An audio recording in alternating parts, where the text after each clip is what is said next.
السلام علیکم ناظرین، آپ دیکھ رہے ہیں زی ایچ نیوز. میں ہوں ظہیر احمد. بالآخر کیمپین جو تھی دونوں طرف سے ختم ہو گئی. ابھی عمران خان صاحب نے لاہور میں جلسہ کیا، لاہور میں تقریر کی، اس کا کانٹینٹ کی کچھ باتیں کریں گے. اور مریم نواز صاحبہ نے ملتان میں کچھ باتیں کی ہیں، اس کے اوپر بات کریں گے. لاہور میں جو نئی باتیں عمران خان صاحب نے جو ابھی دن میں نہیں کی تھی وہ ہے آئیں آرٹیکل 6 لگائیں مجھ پر، میں بھی بتاؤں، میں بھی وہ راز جانتا ہوں جو ابھی تک نہیں بتائے، وہ میں عدالت میں کھڑے ہو کے بتاؤں گا. اور میں بتاؤں گا جو چیزیں جانتا ہوں. عدالت کے پاس مراسلہ تھا، تحقیقات نہیں کروائے گی. تحقیقات کرانے کی بجائے اس حکومت نے یہ کہا کہ آرٹیکل 6 لگایا جائے. تو انہوں نے کچھ باتیں جو انہوں نے یہ بھی کہا کہ چپ ہوں مگر ایک ایک چیز جانتا ہوں، عدالت کے سامنے باتیں بتانے کا موقع ملے گا. آرٹیکل 6 لگائیں. سب جانتا ہوں کس طرح انہیں ہم پر مسلط کیا گیا، یعنی کہ موجودہ حکومت کو اتنا بڑا سانحہ ہوتا ہے اور سپریم کورٹ میں کوئی تحقیقات ہی نہیں ہوتی. یہ بھی کہا انہوں نے مسٹر ایکس اور مسٹر وائی کو دوبارہ ذکر کیا. لاہور میں مسٹر ایکس اور ملتان میں مسٹر وائی کو بٹھایا ہوا ہے. کمیشن بنانے کی بجائے عمران خان پر آرٹیکل 6 لگاؤ. نیوٹرل کا بھی تذکرہ کیا انہوں نے، اور انہوں نے سارا کچھ بتایا کہ کیا کیا بتایا. تو آرٹیکل 6 کے حوالے سے حکومت تو جو لگانا چاہ رہی ہے، سیاستدان تو اکثر ایک دوسرے کے اوپر پہلے غداری کے الزامات لگاتے ہیں، پھر پچھتاتے ہیں، پھر الزامات لگاتے ہیں. لمبی ہسٹری ہے. بینظیر بھٹو صاحبہ کو سیکورٹی رسک کہا گیا، نواز شریف صاحب کو پتہ نہیں کیا کیا کہا گیا، اسی طرح پھر عمران خان صاحب کی باری آئی، ان کو کہا گیا. یہ تو چلتا رہتا ہے. لیکن جو سب سے بڑی بات ہے وہ عدالت کے جو اضافی نوٹ تھا میاں مظہر خیل صاحب کا، انہوں نے لکھا کہ عمران خان صاحب پر آرٹیکل 6 لگایا جا سکتا ہے، جس کے جواب میں پھر رانا ثناء اللہ اور کابینہ کی جو جتنی ڈیولپمنٹ ہے وہ آپ کے سامنے ہے.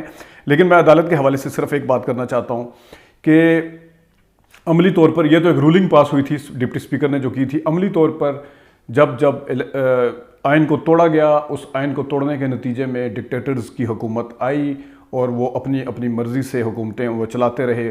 آئین کو سائڈ پہ کہا، آئین کو کاغذ کا ٹکڑا بھی کہا گیا، آئین کو پھاڑ کے بھی پھینکا گیا.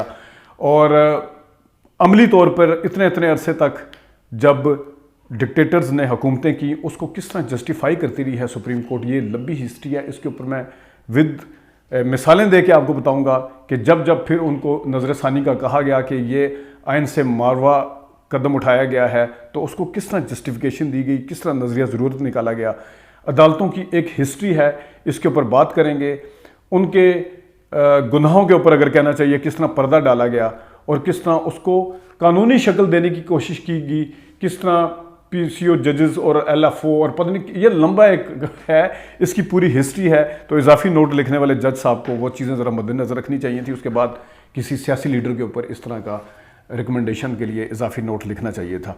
یہ تو تھی باتیں کچھ جو عمران خان صاحب کے حوالے سے جو کیمپین ختم ہوئی ہے اس پہ. لیکن آئیے ذرا تھوڑی انجوائمنٹ آپ کو کرواتے ہیں. مریم نواز شریف صاحبہ، جس طرح میں نے ایک دفعہ پہلے کہا تھا کہ ہمیں تو فضول بات کرنے کی عادت ہی نہیں، یہ کریکٹر تھا فلم میں. اس کے بعد وہ دھڑا دھڑ بولتی ہے، میں یوں کروں، میں یوں کروں. اب وہ گھر کے مالکان سارے دیکھ رہے ہوتے ہیں. نکرانی ہوتی ہے. نجمہ محبوب تھی، پاکستانی فلم تھی، میں کبھی دکھاؤں گا آپ کو اس کا کلپ. پھر وہ اینڈ پہ کہہ دیتی ہے ہمیں تو فضول بات کرنے کی عادت نہیں. پھر دھڑا دھڑ بولتی ہے، پھر کہتی ہے ہمیں تو فضول بات کرنے کی عادت نہیں. تو یہی کچھ سلسلہ یہاں تھا آج. اولیاء اکرام کی دھرتی والوں، ملتان والوں، پہلے مذہبی ٹچ کے حوالے سے ذرا بات ہو جائے تھوڑا سا. مریم بی بی کہتی ہیں کہ مذہب کو سیاست میں استعمال کرنے سے زیادہ بڑا مجرم کوئی نہیں ہوتا، یہ غلط کام ہے. یہ انہوں نے عمران خان صاحب پہ شاید، کیونکہ انہوں نے کہا کہ ان کا ڈپٹی اسپیکر کہتا ہے کہ مذہبی ٹچ دے دیں. اچھا، اب وہ خاتون اس اصولی طور پہ تو پھر اس خاتون کو اس طرف آنا ہی نہیں چاہیے مذہب والی سائڈ پہ، لیکن خود انہوں نے مذہبی ٹچ کیسے دیا وہ میں آپ کو ذرا بتا دیتا ہوں. اولیاء اکرام کی دھرتی والوں، ملتان والوں، پھر انہوں نے کہا ہم عاشق رسول ہیں. خان صاحب بھی ہوں گے، مذہبی ٹچ کا ذرا سنیے گا، خان صاحب بھی ہوں گے، لیکن انہوں نے یہ کیا اور پتہ نہیں کہ مسجد میں یہ کیا. پھر مذہب کو سیاست میں استعمال کرنے کا وہ پھر کہا تم نے جس ڈیتھ سیل میں رکھا اس کی تصویریں بھیجو. اس پہ میں بعد میں آتا ہوں. لیکن انہوں نے کہا کہ ڈیتھ سیل کے اندر مجھے یہ نہیں پتہ چلتا تھا کہ میں نماز پڑھ رہی ہوں، یعنی وہ طریقے سے انہوں نے بتایا کہ میں نماز پڑھتی تھی. مذہبی ٹچ اسی کو کہتے ہیں.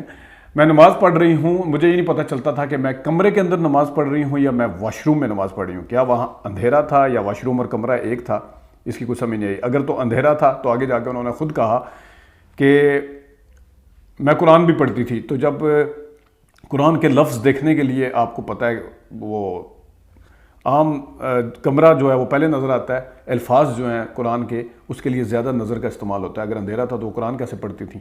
اور اگر یہ تھا کہ کمرے اور اس کا فرق پتہ نہیں تھا تو آپ کو پھر اس چیز کا تذکرہ ہی نہیں کرنا چاہیے کہ آپ قرآن پڑھتی تھی تو آپ کو جب پتہ ہی نہیں تھا کہ وہ کہاں پہ. میں دہرانا نہیں چاہتا اس لفظ کو جو انہوں نے خود دہرایا ہے، میں نہیں دہرا رہا. پھر انہوں نے کہا جی پھٹی لگا دیں تو میں اس پہ پھر انہوں نے کہا کہ انہوں نے یہ بھی کہا کہ میں لڑائی جھگڑے سے دور بھاگتی ہوں، کوسوں دور بھاگتی ہوں. اندازہ کریں یہ وہی بات ہے کہ مجھے فضول بات کرنے کی عادت نہیں. پوری آدھے گھنٹے کی پونے گھنٹے کی جہاں کی بھی تقریر سن لیں اس میں عمران خان، فتنہ خان، تم یہ تم وہ، تمہاری ایسی تیسی، تم چور، تم ڈاکو. پھر اس کے بعد کہہ دیتی ہیں مجھے تو لڑائی جھگڑے سے میں کوسوں دور بھاگتی ہوں. اور پھر مزے کی بات ہے کہ مثالیں دیتے ہوئے کیونکہ جوش اور جذبہ ذرا اتنا ہوتا ہے تو سم ٹائم جو مثالیں بھی الٹ ہو جاتی ہیں. اینٹ کا جواب پتھر سے دیا جاتا ہے تو انہوں نے کہا جی میں پتھر کا جواب اینٹ سے بھی دینا چاہتی ہوں.